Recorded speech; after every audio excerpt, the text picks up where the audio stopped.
नमस्कार एस्पिरेंट्स। भारत जिसकी आबादी लगभग 140 करोड़ है, उसमें आज भी नेशनल डिफेंस एकेडमी के लिए 400 सीटें फिक्स हैं।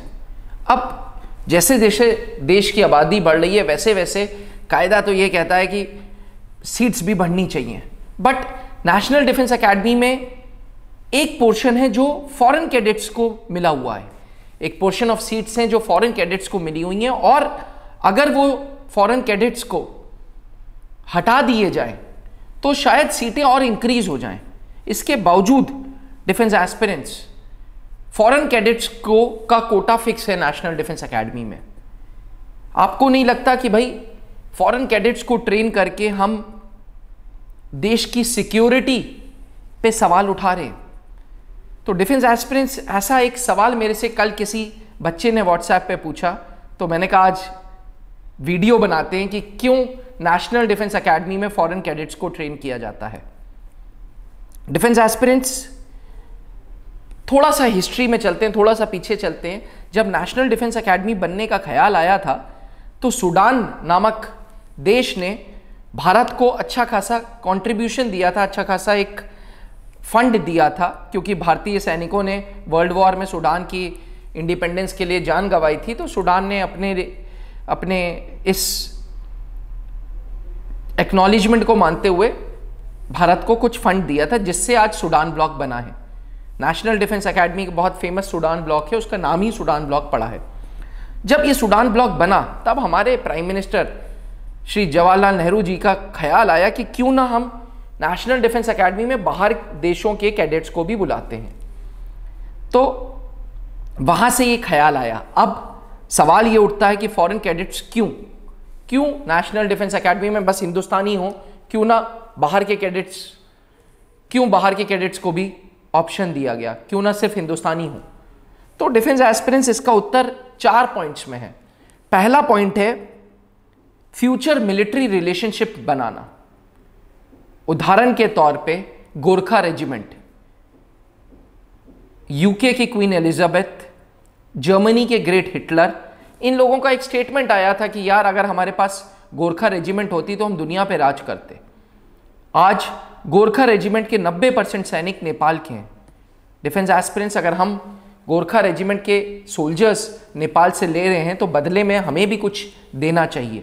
इसलिए गिव एंड टेक के तहत एक अच्छे मिलिट्री रिलेशनशिप बने, इसके तहत भारतीय अकेडमीज में, सिर्फ नेशनल डिफेंस एकेडमी में नहीं, इंडियन मिलिट्री एकेडमी में भी, ऑफिसर्स ट्रेनिंग एकेडमी में भी फॉरेन के कैडेट्स आते हैं। तो ये तो था पहला पॉइंट। दूसरा पॉइंट,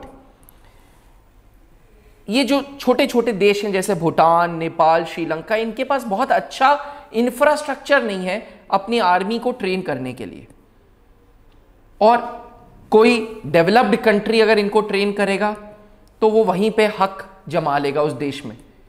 ऐसा ना हो, इसके लिए भारत ने अपने अड़ोसी पड़ोसी के देशों को माइनस पाकिस्तान एंड चाइना ये ऑप्शन दिया था कि भाई तुम लोग अपने सैनिकों को हमारे यहाँ भेज सकते हो, अपने अफसरों को, ताकि तुम्हारे अफसरों को हम ट्रेन कर सकें।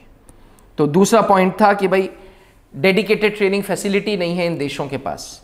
तीसरा point, military diplomacy. Defence aspirants, आज भारत के मिलिट्री बेसिस भूटान में, ओमान में, तजाकिस्तान में, सेशेल्स में, मॉरिशस में, 5 देशों में है। 5 देशों में उन देशों की सेना के अलावा हमारे सैनिक, हमारे रडार, हमारी शिप्स, हमारे हवाई जहाज वहां पे हैं।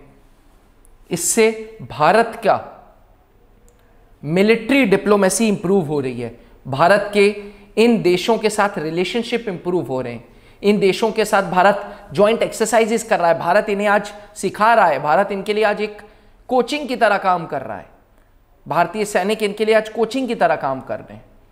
तो डिफेंस एस्पिरेंट्स, कहीं ना कहीं मिलिट्री डिप्लोमेसी होगी, जितनी ज़्यादा डिप्लोमेसी होगी उतनी ज़्यादा अपने देश की वाहवाही होगी, उतनी ज़्यादा अपने देश के सैनिकों की वाहवाही होगी। तो कहीं ना कहीं डिप्लोमेसी बहुत बड़ा इंपॉर्टेंट रोल प्ले करती है रिश्ते बनाने के लिए। आखिरी पॉइंट है, देश की इमेज भी तो बन रही है यार।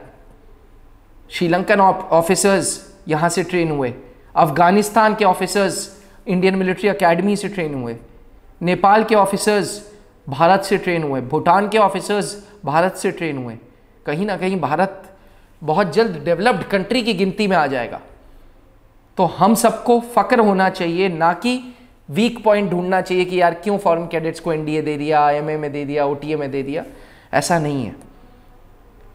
मिलिट्री डिप्लोमेसी जितनी मदद करेगा देश, उतना देश आगे जाएगा। कोविड के टाइम पे हम लोगों ने वैक्सीन्स दी, टर्की में अर्थक्वेक आया, हमारी सेना की रेजिमेंट पहुंची। तो कहीं ना कहीं भारत डेवलप्ड कंट्रीज की गिनती में आ रहा है, और ये हर एक हिंदुस्तानी के लिए बहुत फक्र की बात है।